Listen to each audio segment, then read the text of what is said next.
Bueno, pues vamos a iniciar este nuevo noticiero profético con el título Haciendo un análisis del falso tratado de paz. Así he querido titularlo porque está la cosa muy, pero muy revuelta en cuanto a todo lo que está sucediendo últimamente.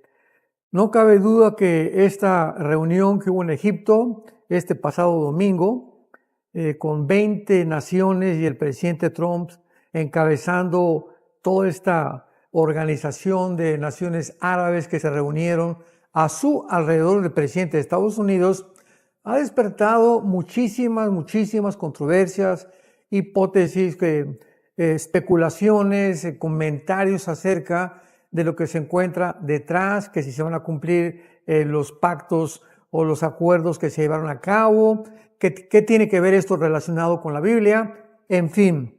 Todas estas cosas pues las vamos a tratar en este noticiero profético y vamos en primer lugar a comenzar de una vez por todas estableciendo que este tratado de paz o acuerdo de paz o convenio de paz, como le queramos llamar, que se llevó a cabo allá en Egipto, no tiene nada que ver con el tratado de paz de la Biblia, o sea, el tratado que el anticristo va a hacer con Israel.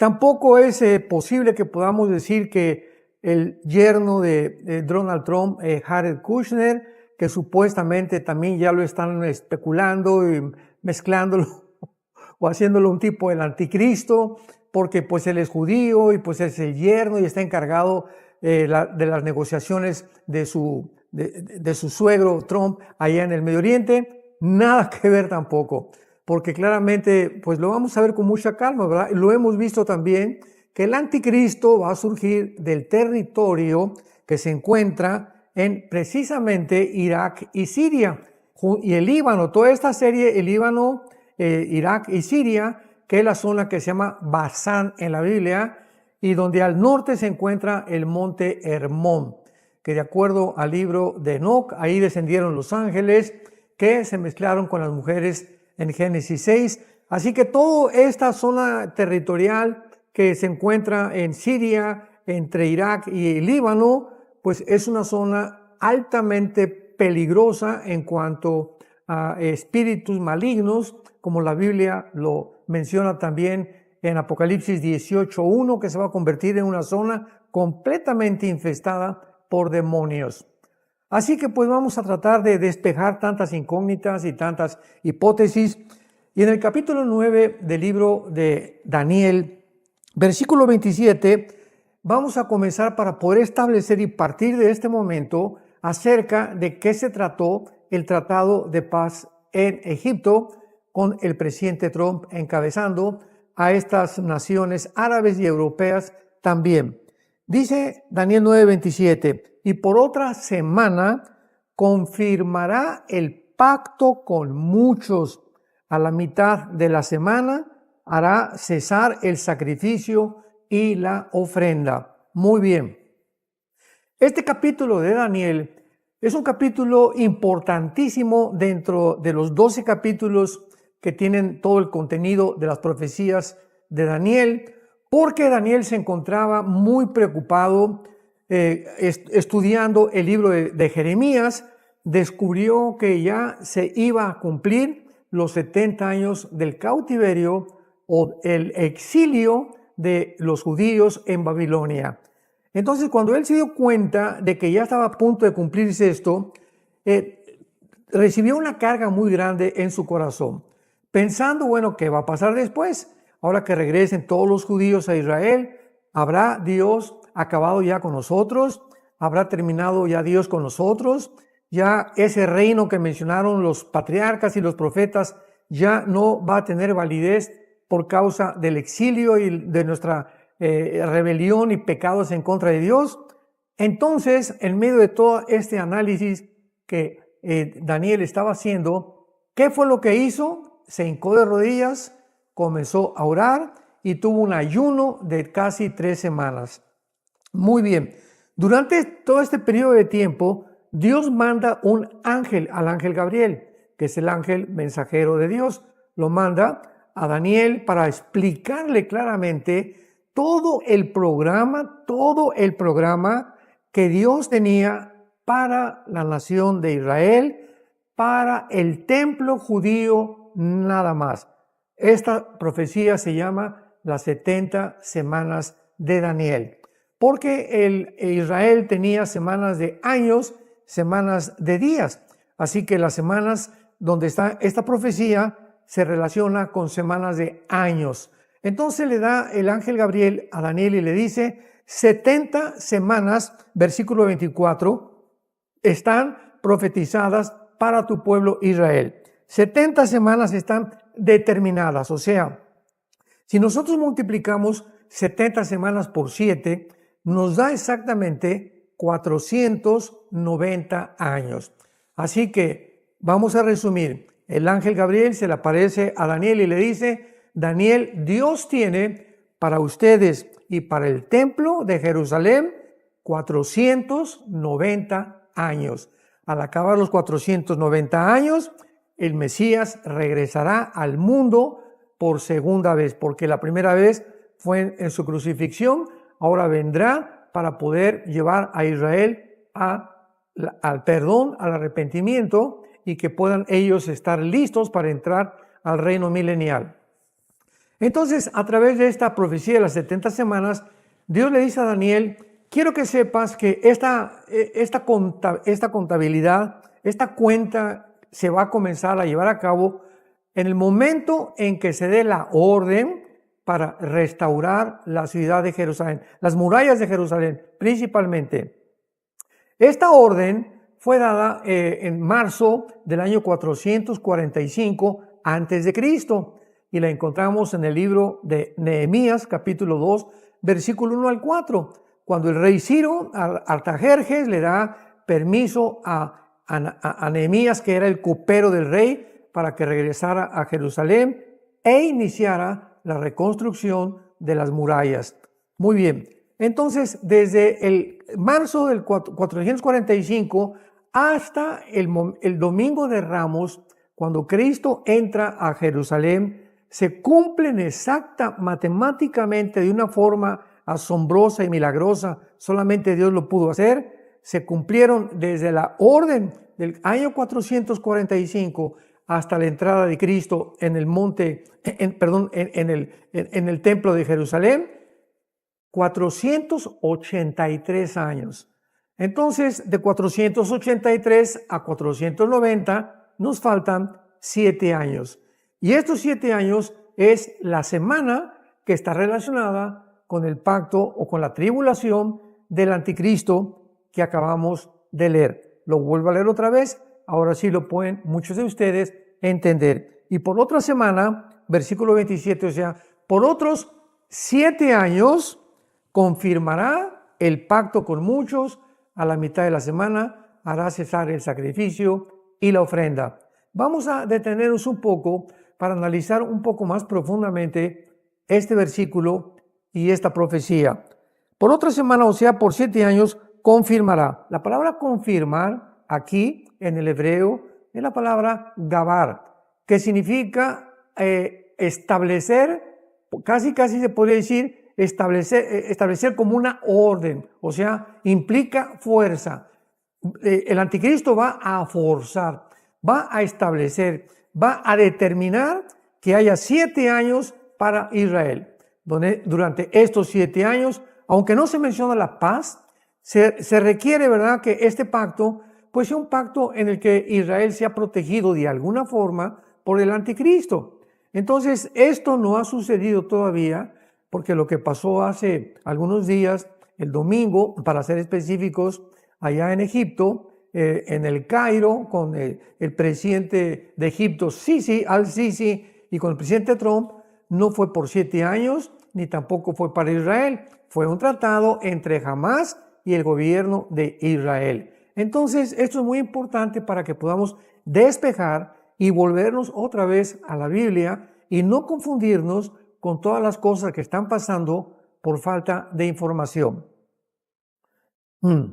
Muy bien. Bueno, vamos ahora a ver que no cabe duda que Israel ha vuelto a ocupar la atención de las naciones y de los medios de comunicación del mundo en estos últimos días.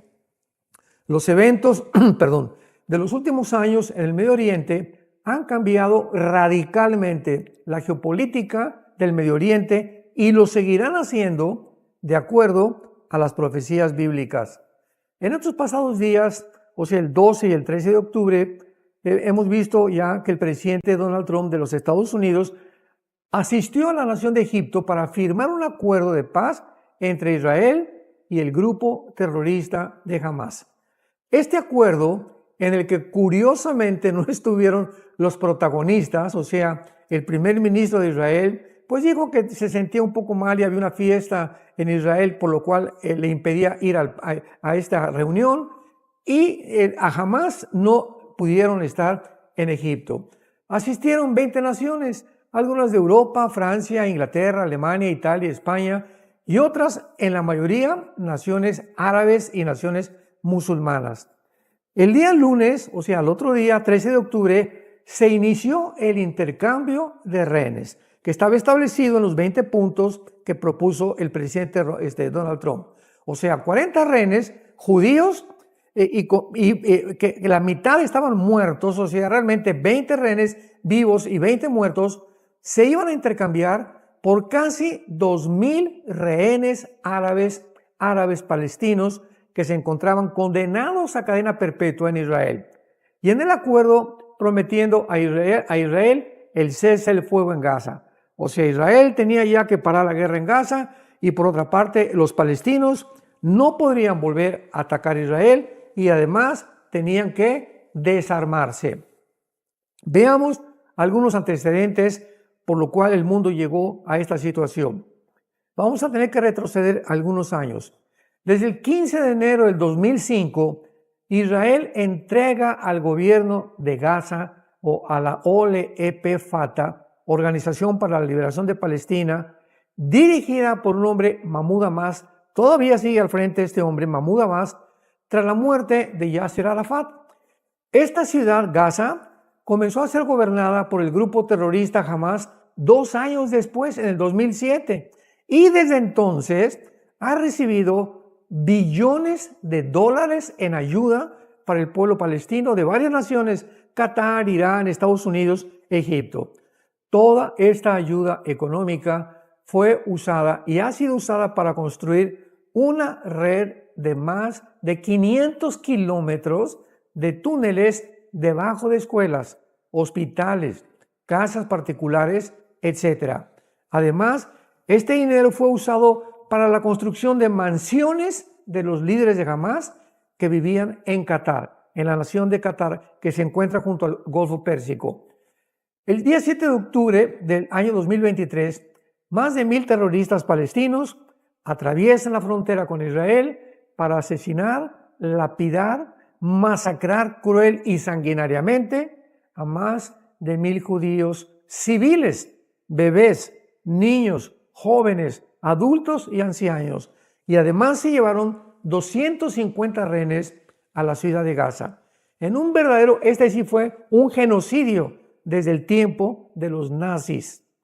El gobierno de Israel, lógicamente, inició la persecución de todos estos terroristas que se habían escondido en la ciudad de Gaza.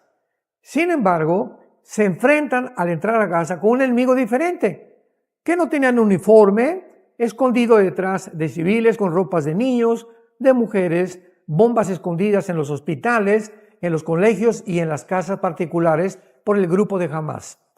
La reacción del mundo fue inusitada y descomunal, pues en lugar de protestar por esta matanza y reclamar que devuelvan a los rehenes, comenzó una ola mundial a favor de este grupo terrorista Hamás, declarando y cantando que desde el río hasta el mar sacaran completamente a Israel.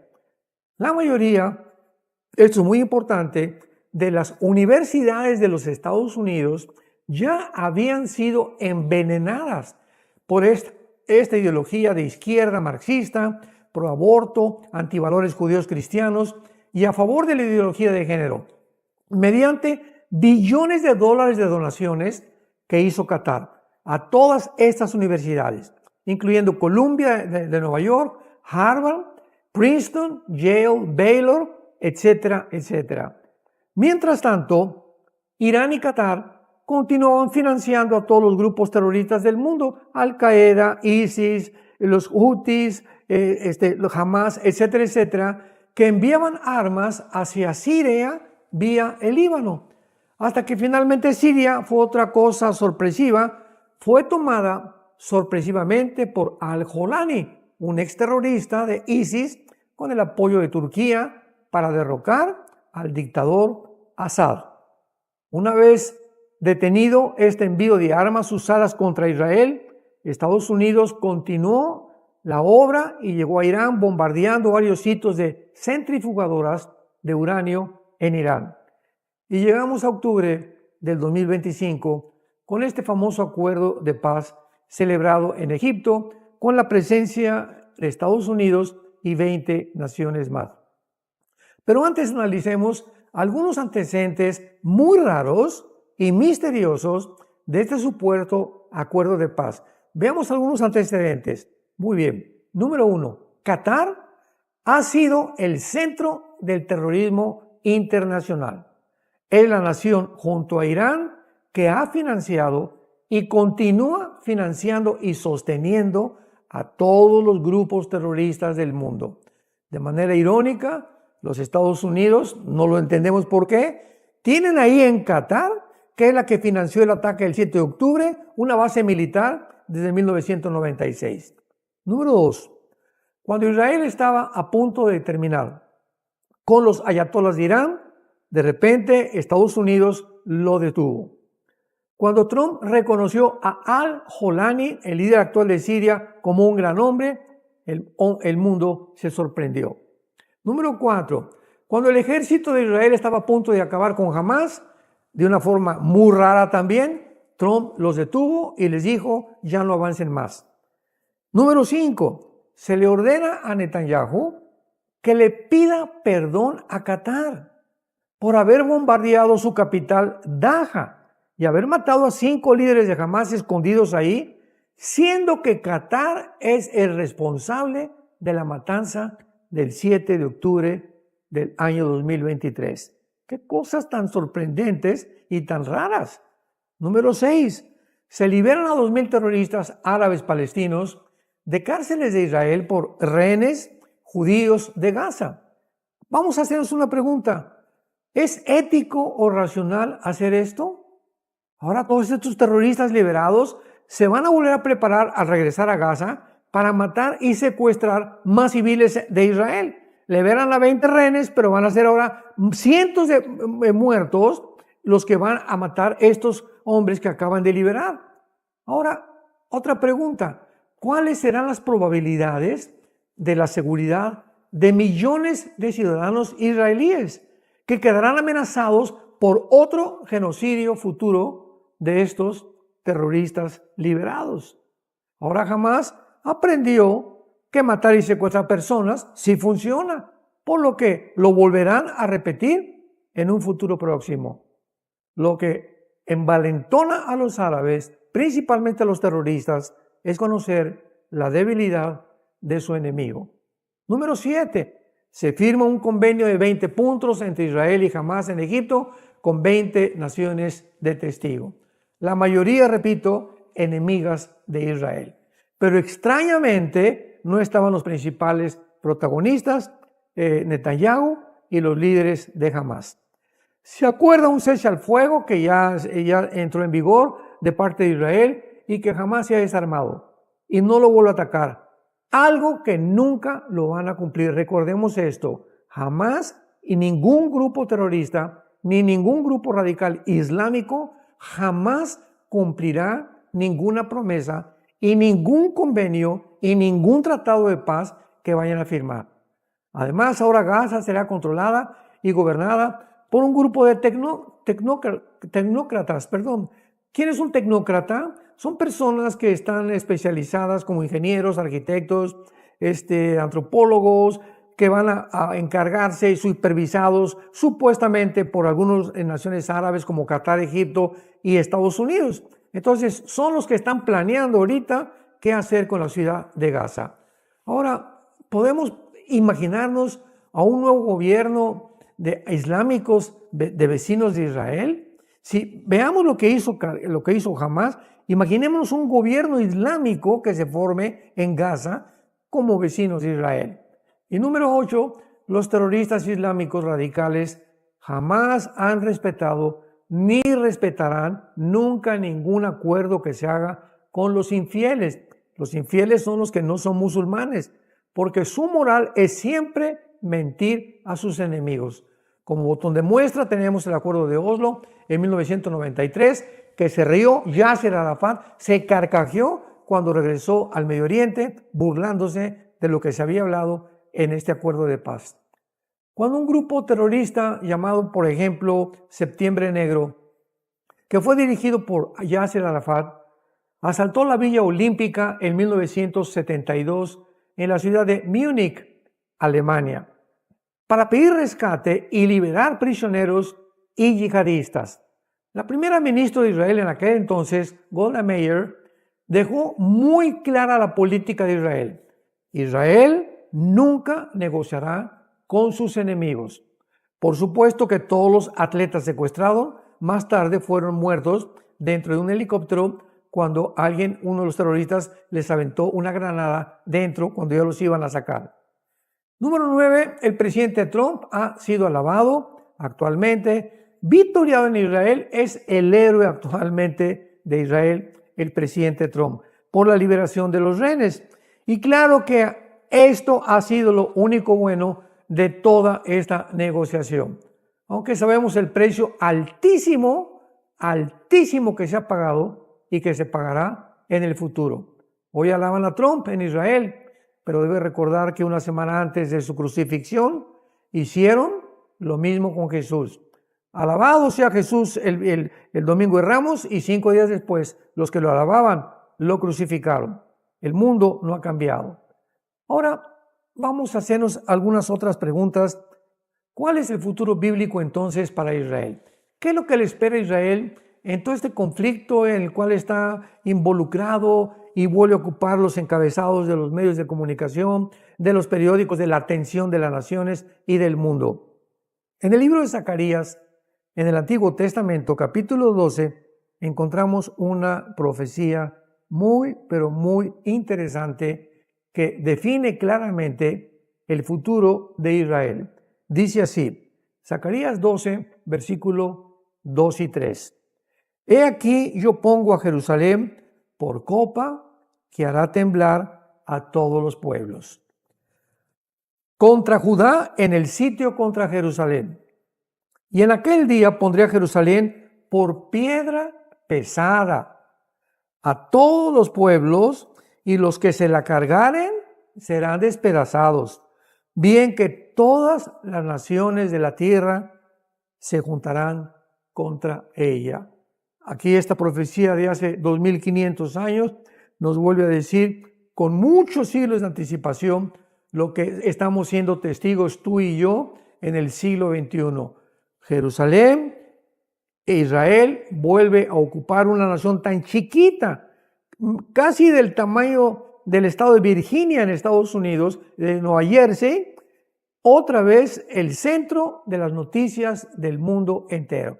Todo está girando alrededor del Medio Oriente, tal como la Biblia lo profetizó. Esto es muy importante porque Israel no va a descansar de aquí a que Jesucristo regrese.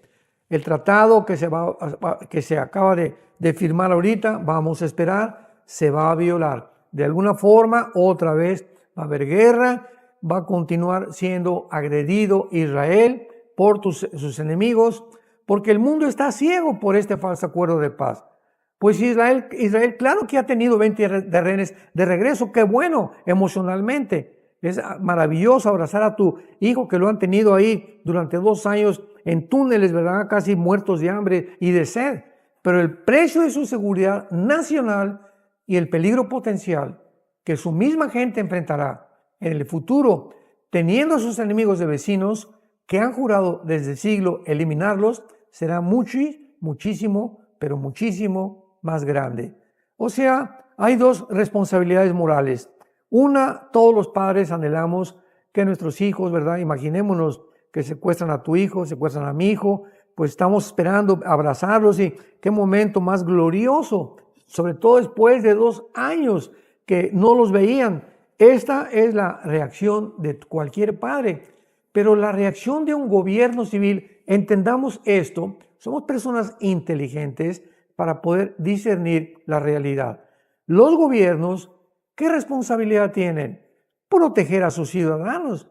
Entonces, el gobierno de Israel rescata a 20 rehenes, pero al mismo tiempo síganme con cuidado, saca a 2,000 asesinos que son la mayoría personas con un odio, pero un odio profundo en contra de la nación de Israel, para que regresen a Gaza, para que los sigan entrenando como terroristas de Hamas o de otros grupos terroristas y para que regresen otra vez a Israel a matar 4 o 5 veces más ciudadanos de Israel. Así que pues el gobierno, ¿verdad?, de Israel tenía esa obligación. Lo que había dicho Golda Meir, ¿verdad? Es mejor que mueran 10 a que mueran 500,000. Es mejor que muera 1 y no que mueran 50. Pero en fin, esta es la forma tan absurda, antiética de este gobierno civil que ha obrado de esta manera. Pues sí, ¿verdad? Vuelvo a repetir, la gente está feliz emocionalmente. Aquí tengo a mi hijo, a mi hija, a mi sobrino, etcétera, etcétera, sin saber lo que se les viene en el futuro, porque viene un ataque muchísimo más grande en los próximos meses o en los próximos años, otra vez en contra de esta nación que está profetizado que no va a durar los ataques hasta que Jesucristo regrese. Finalmente, la guerra, dice el profeta Joel en el capítulo 3 en el Antiguo Testamento, dice lo siguiente acerca de lo que sucederá con Israel y la razón, escuchemos esto, la razón por la cual será la tercera guerra mundial. Esto es impresionante. La Biblia nos muestra que la causa de la próxima guerra mundial, el famoso Armagedón, Ezequiel 38, 39, Zacarías capítulo 14, Apocalipsis capítulo 16, la causa será la nación de Israel. Dice Joel capítulo 3, porque aquí que en aquellos días, está hablando el final de los días, en aquel tiempo haré volver la cautividad de Judá y de Jerusalén. Reuniré a todas las naciones y las haré descender al valle de Josafat, que es el valle del Megido, ahí en Israel. Y allí entraré en juicio con ellas a causa de mi pueblo Israel, mi heredad. Escuchemos lo que dice Dios, a quien ellas esparcieron entre las naciones y repartieron mi tierra. Y echaron suerte sobre mi pueblo y dieron a los niños por una ramera y vendieron a las niñas por vino para beber. Se vienen días muy difíciles en contra de la nación de Israel. Y Dios nos está diciendo claramente, anticipadamente, porque la Biblia es más segura que el periódico de mañana en la mañana, que se vienen tiempos mucho más difíciles para la nación de Israel. Y como todas las naciones en el mundo, nunca es el pueblo el culpable, el pueblo son los gobiernos. Podemos poner, por ejemplo, el pueblo venezolano es precioso. ¿Cuál es el problema? El gobierno. El pueblo de Brasil es precioso. ¿Cuál es el problema? El gobierno. El pueblo cubano es precioso. ¿Cuál es el problema? El gobierno. Y así vemos que en todos los lados, igual que en Europa o que en África o que en el continente americano, los gobiernos se han corrompido. Y lo mismo le ha pasado al gobierno de Israel. No se puede negar que el gobierno de Israel está corrompido también. Pero esto no significa que el pueblo, cuando hablamos de Israel o apoyamos a Israel, estamos apoyando el derecho que Israel tiene de su tierra bíblicamente. Entonces hay que tener que diferenciar entre el gobierno y el pueblo. Cuando estamos a favor de Venezuela, no es a favor del gobierno de Venezuela. Estamos a favor del pueblo venezolano que sea liberado. Y pasó lo mismo en Gaza, nada más que se tergiversó completamente por el odio antisemita del mundo. ¿Cuál es el problema de Gaza? Los gazatíes, los habitantes de esta región junto al mar Mediterráneo, pues la mayoría, ¿verdad?, quieren comer, quieren trabajar, etcétera, etcétera. ¿Cuál es el problema de Gaza? El gobierno que tienen. ¿Qué gobierno tienen? Un grupo terrorista llamado Hamas, que ha usado el dinero que le han mandado de Qatar, de Egipto, de Estados Unidos, billones de dólares para la ayuda, para los hospitales, para gimnasios, para escuelas, para comida, que este gobierno de Hamas, de terroristas, lo usaron para construir 500 kilómetros de túneles debajo de escuelas, debajo de hospitales, debajo de casas particulares, bombas en las casas particulares, principalmente donde había familias con niños, para usarlos como escudos humanos. Entonces, qué increíble, ¿verdad?, que cuando estos terroristas salen de Gaza para atacar y el 7 de octubre de 2023 y masacrar a más de 1,000 civiles, el mundo haya reaccionado de una forma completamente antirracional, completamente psicopática. ¿Cómo es posible que hayan reaccionado? En lugar de que diga el mundo, ¿verdad?, pues que saquen al gobierno de Venezuela y liberen a los venezolanos. Todos estamos apoyando eso. Que acabe el gobierno de Cuba y que liberen a los cubanos. Todos estamos a favor de eso. Entonces todos deberían haber hecho lo mismo. Que saquen al grupo de Hamas y que liberen a los gazatíes de este gobierno que los está oprimiendo, que los está matando y usándolo como escudos humanos. Pero no reaccionó hacia el mundo. Favorecieron al grupo terrorista. No, es que Gaza, etcétera, etcétera, y Hamas, y con banderas de Palestina, en lugar de decir que liberen a los gazatíes o a los árabes palestinos de este grupo terrorista, comenzaron a exaltar y a favorecer y a victoriar al grupo terrorista que los tiene oprimidos. Así está el mundo de loco, damas y caballeros. Vivimos un mundo muy confundido, un mundo que está a punto de ser ya completamente deshecho, degradado por bombas atómicas y por todo lo que se viene en la tribulación, y le damos gracias a Dios que nosotros ya no nos vamos a encontrar aquí. Así que tenemos que orar hoy más que nunca, tener los sentidos espirituales completamente abiertos, abrir las parabólicas de nuestra mente para poder entender qué es el plan de Dios, quiénes están de un lado, quiénes están del otro, no emitir opiniones o con un amarillismo profético que sale simplemente para tener seguidores o para poder favorecer la opinión pública. De ninguna manera. Somos hijos de Dios, somos hijas de Dios y tenemos la responsabilidad moral de poder discernir entre el bien y entre el mal. Orar por nuestros gobernantes. Tenemos que orar por Israel, por la paz de Jerusalén. Tenemos que orar también por los habitantes de Gaza, por los habitantes de Egipto, por los habitantes del mundo entero y por los gobiernos también, porque 1 Timoteo capítulo 2 así nos los ordena. Así que tengamos paciencia hasta que venga el Señor y el Dios de paz, el Dios y Padre de Jesucristo nuestro Señor, el gran pastor de las ovejas, por el pacto de sangre sempiterno, nos haga favoreciéndonos para que podamos hacer siempre las cosas agradables que son delante de Él, para que en su venida seamos hallados irreprensibles. Que Dios los bendiga.